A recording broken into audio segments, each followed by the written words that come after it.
Welcome to HortTube. My name is John Putnam. This is an update video on where we're at with the native pollinator garden that's going in next to the bigger garden project here in Raleigh. We're going to walk around and show off a little bit of what we've gotten accomplished so far. We had 2 loads of wood chips, which I showed off in the last video, and all these videos for this new garden are in a playlist called Native Garden. If you want to follow along with this project, go back to the first one where we announced it.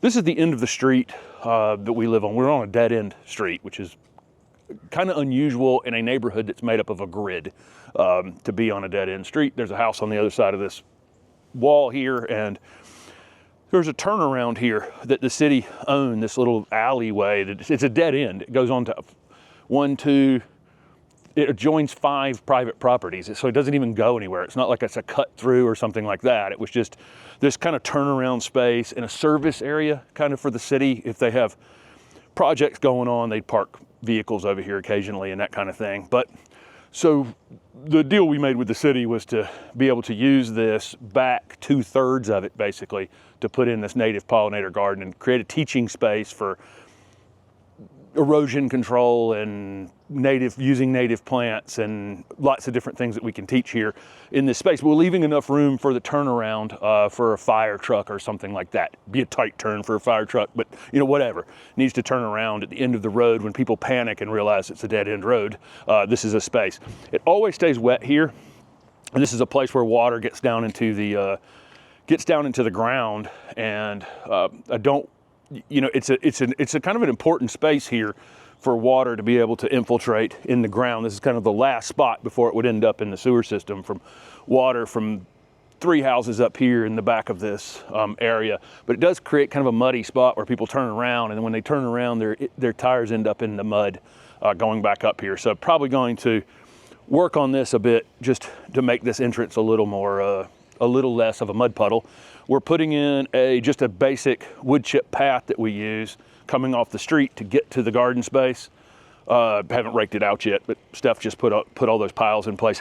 Griffin's out here on a leash with us because he's in training. We're really going to work on having him out here more in the videos. Holly's, always been this close to me all the time. Not quite as much now because she's losing her hearing and her sight, and at 16, I have to sometimes go and tap, go and surprise her like this and say, hello, I'm here.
So that was the putting in this little path to get back here. There's going to be some sort of fence across this area. I'll show off. I already know what it's going to look like, and we'll show that off when that happens. This privet, this is a giant Chinese privet here, and we had to limit up just to get the 2 trucks in here for the wood chips, and it needs to go.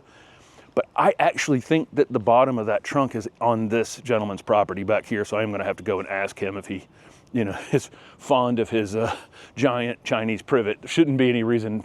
We're going to screen this off regardless with some interesting plants. Already know what's going there in this area to kind of create a little bit of a backdrop screen for this garden. But anyway, more of that has to come down, but it's a giant pile of material already.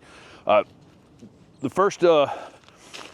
all the wood, come on, bud. Holly. All of this material is pine. I said that in the other video. It's been pretty easy to spread. It's just been, it's just Steph and I out here, and I tend to I'll fill the little wheelbarrow and she'll cart that off in the distance, and then I'll spread some while she's, you know, rolling the cart, you know, wherever. We did the back garden paths. We'll show you in just a minute as well. But this is how far we've gotten so far. This is between 4 and 7 inches. I can't get it all exactly the same depth out here, but somewhere between 4 and 7 if I kick down in here. You want to get enough where it can start to break down a bit, start to form a little bit of heat down in it, but not, you know, this deep.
Basically all these weeds are just mowed to the ground, really super close to the ground.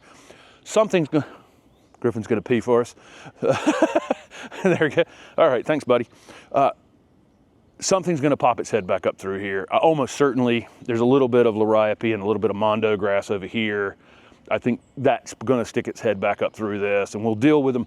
What I like to do is, like, maybe I'm going to use some sort of chemical, you know, to spray something, maybe. But I can eliminate 99% of it just by scalping off whatever I'm wanting to kill and then burying it this deep. You know, I can get rid of most of it that way, and then whatever pops its head back up through, we'll just figure out what it is and deal with it accordingly. If it's something that's just easy to get out, we'll just do it by hand. We've gone, again, this is Chinese privet. We've got some compost here that's for the vegetable garden. This is all privet, English ivy, some blackberries back here, Japanese privet, nandinas, all kinds of things back here. We still need to cut down, but we did put the material back up in there. I just got to get this stuff cut down. But we jumped on it pretty quick. I mean, literally, I think we made this announcement on the first day we could make the announcement, which was Tuesday, right? And now it's Sunday as we're filming this. He's very busy, as you can see. Oh, he's smelling rabbits. Steph is doing this to try to get me to say rabbits. I'm sure he's smelling rabbits over here. We're gonna have to deal with that. When we plant young plants over here, we're gonna have to think about rabbits, because rabbits do. This is like a field of rabbits at times during the year. So we may have to put some sort of low fence across here and fence it in temporarily and allow some things to get a moment to establish themselves a bit before, you know, you put something in this big and they come and chop it in half, it may be dead. So I'd rather get some size on some things before we deal with that. And then, so again, I got to get in here and clean this up. But that's where we are. I'll show you the back garden paths now.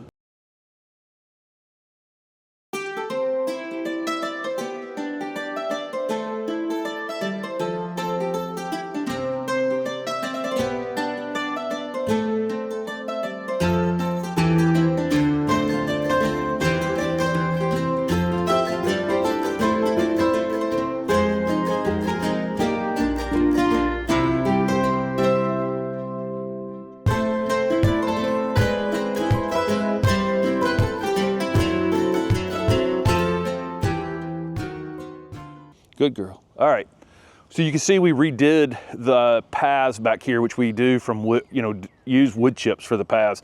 The dogs can walk on it. It's really a nice material to use. It's super fluffy right now, but it'll pack half this height really, really quickly.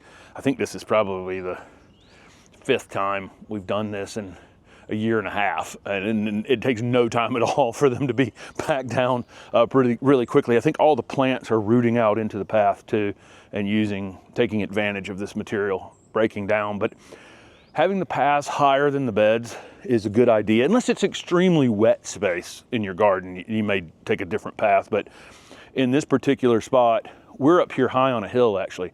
Believe it or not, the water drains away that way.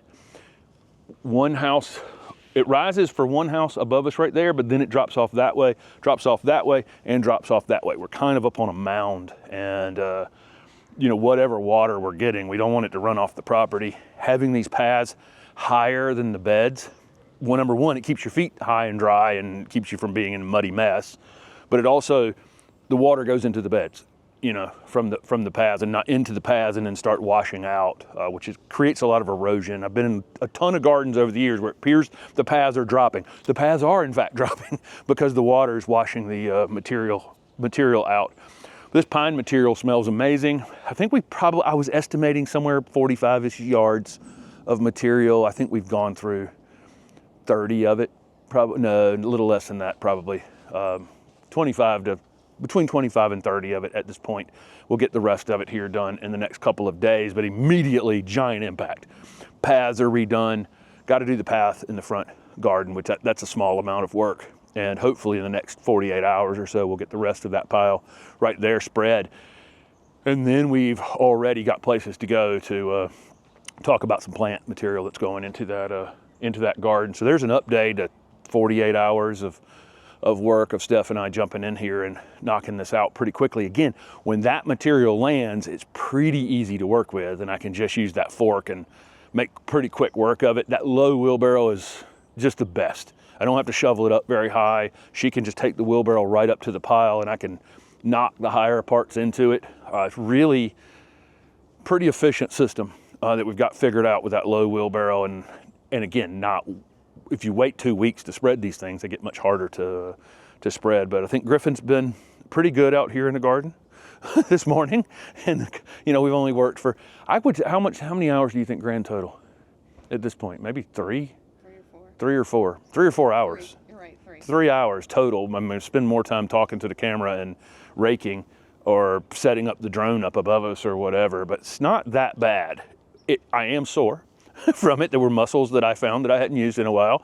But other than that, not that big of a deal. And so that's where we are. We've got to spread some compost here in the garden. Make sure you're subscribed to the channel. Make sure you follow this playlist.